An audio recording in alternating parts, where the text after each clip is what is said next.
फिर दिन हुआ,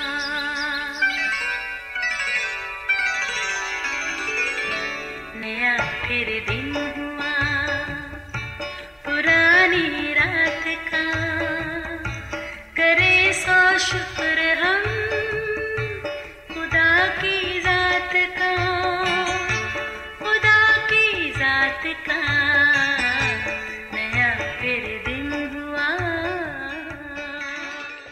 आज की आयत, मेरा खुदा अपनी दौलत के मुआफिक जलाल से मसीह यसू में तुम्हारी हर एक एहतियाज रफा करेगा। फिलिपियों 4:19 आयत। अजीज़ो, खुदा का एक खादम बच्चों का ऑर्फन हाउस चलाया करता था। अगरचे ये काम आसान नहीं था, वो कई बार मुश्किलात का शिकार भी रहा, मगर उसने हिम्मत नहीं हारी। वो अपने काम से खुश था। एक दिन बच्चों के लिए नाश्ते में कुछ भी नहीं था, पैसे भी नहीं थे कि कुछ खरीदा जा सके, पर हस्बे मामूल खाने के कमरे में लंबी मेज़ पर खाली प्लेटें और खाली कप लगे थे। मज़े की बात ये कि खुदा के खादम ने वहाँ मेज़ पर बैठकर यूं दुआ की कि प्यारे आसमानी बाप, आज जो कुछ तू हमें खाने को देने को है, इसके लिए हम तेरे शुक्रगुजार हैं। अजीज़ो, ऐन उस वक्त किसी ने दरवाजे को दस्तक दी। जब दरवाज़ा खुला तो एक मकामी बेकरी वाला खड़ा था। बोला, जनाब, मैं रात को सोने की तैयारी कर ही रहा था। काफ़ी कोशिश की मगर नींद आंखों से कोसों दूर रही। सोचा क्यों ना बच्चों के लिए डबल रोटी बना लूं, सुबह आपको भेज दूंगा। लीजिए जनाब, ये बच्चों के नाश्ते में काम आएगी। खुदा के खादम ने ब्रेड के पैकेट लेते बेकरी वाले का शुक्रिया अदा किया और खुशी से खुदा में की तारीफ की, जिसने वक्त पर खाना मुहैया किया। अभी कुछ ही देर गुजरी थी कि किसी ने फिर दरवाजे पर दस्तक दी। जब दरवाज़ा खुला तो एक दूध वाला दूध के ढेरों पैकेट हाथ में लिए खड़ा था। अजीज़ो, खुदा के खादम ने बड़ी हैरत से उसे देखा। उस दूध वाले ने बताया, जनाब, दूध बेचने मार्केट जा रहा था, ऐन आपके गेट के सामने गाड़ी खराब होगी। बड़ी कोशिश की मगर बात नहीं बनी। सोचा क्या करूं, ख्याल आया इससे पहले कि मार्केट जाने तक दूध खराब हो जाए, क्यों ना बच्चों को दे दिया जाए। मेरी गाड़ी खाली होगी तो मैं उसको वर्कशॉप ले जा सकूंगा।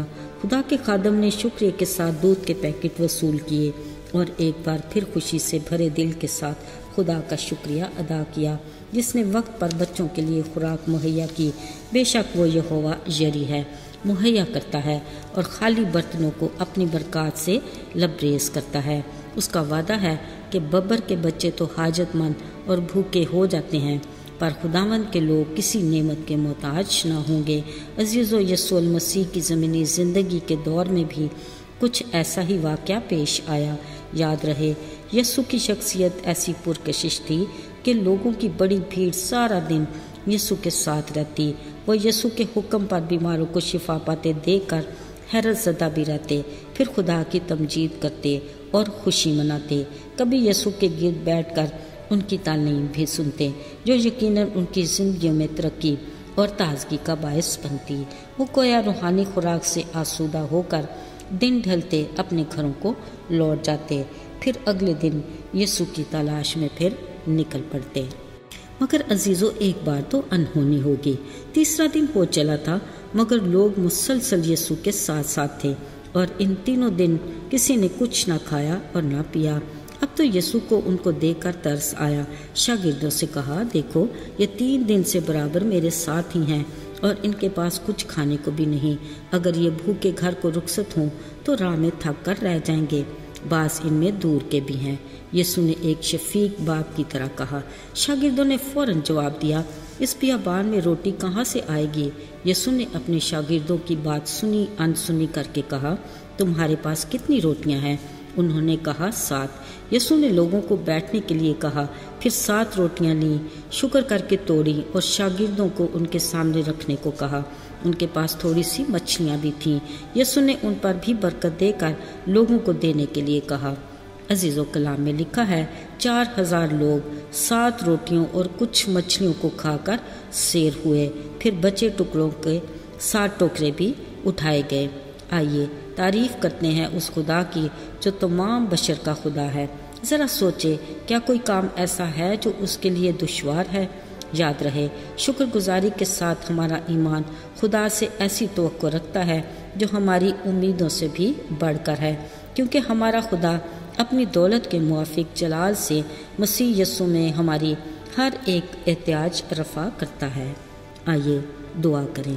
اے قادر مطلق جلالی خداوند، تو جو زندہ ہے، ہر چیز پر اختیار رکھتا ہے، ہم خالی دل خالی ہاتھ تیرے حضور آئے ہیں، ہمیں اپنے بڑے فضل سے ہماری ضروریات کے مطابق عطا کر۔ اے خدا، ہمیں اس بات کا یقین ہے کہ ہر اچھی بخشش اور کامل انعام اوپر سے ہے اور نوروں کے باپ یعنی تجھ سے ہی ملتا ہے۔ ہمارے بھروسے اور یقین کو کبھی ٹوٹنے نہ دینا۔ یسوع کے مبارک اور بابرکت نام میں مانگتے ہیں اور پا لیتے ہیں، آمین۔